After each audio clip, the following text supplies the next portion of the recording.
Di dalam sebuah kaset yang saya punya kasetnya, yaitu Silsilatul Huda wan Nur. Ya, saya lupa nomornya, ini kaset ketika saya berada di Malaysia. Di situ Syekh Albani menceritakan tentang bagaimana Syekh Abdul Azam. Beliau bertahun-tahun bersama Syekh Abdul Azam, kemudian ada perselisihan sedikit, ya.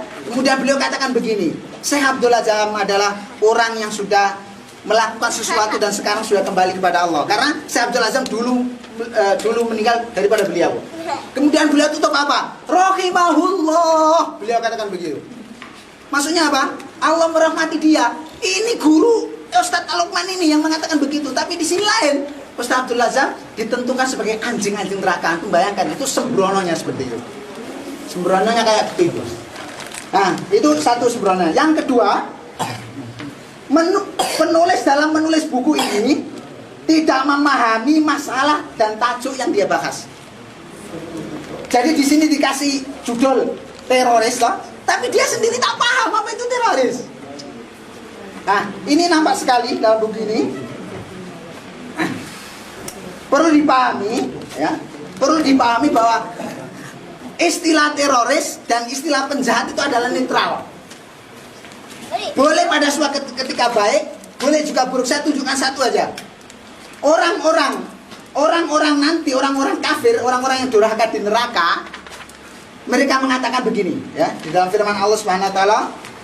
Allah Subhanahu wa taala berfirman begini. Nanti bisa lihat di dalam Quran. Quran surat Shad, ya, surat yang ke-38 ayat 62. Allah berfirman begini. Wa qalu ma lana la nara rijalan kunna na'udduhum minal asyrar.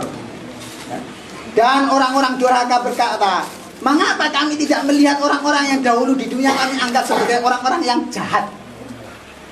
Jadi orang-orang yang durhaka ketika di neraka itu cari mana dulu ya.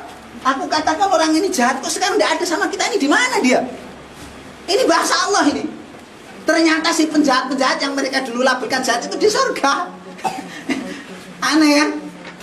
Lah, untuk yang teroris itu jelas firman Allah dalam surat Al-Anfal ayat yang 60, a'udzubillahi minasyaitonirrajim, wa a'iddu lahum mastata'tum min quwwah wa min ribatil khaili turhibuna bihi aduwallahi wa aduwakum wa akharina min dunihim la ta'lamuna allaha ya'lamuhum wa ma tunfiqu min syai'in fi sabilillahi wa fa ilaikum wa antum la tudlamun. Di dalam ayat itu ada kalimat turhibun. Turhibun itu maksudnya apa? Yaitu mereka untuk menggerunkan musuh-musuh, untuk menteror, untuk menakut-nakuti. Jadi teroris itu disebut Allah di dalam Al-Quran. Lah, karena beliau itu nulis tidak memahami yang dipaham, akhirnya apa?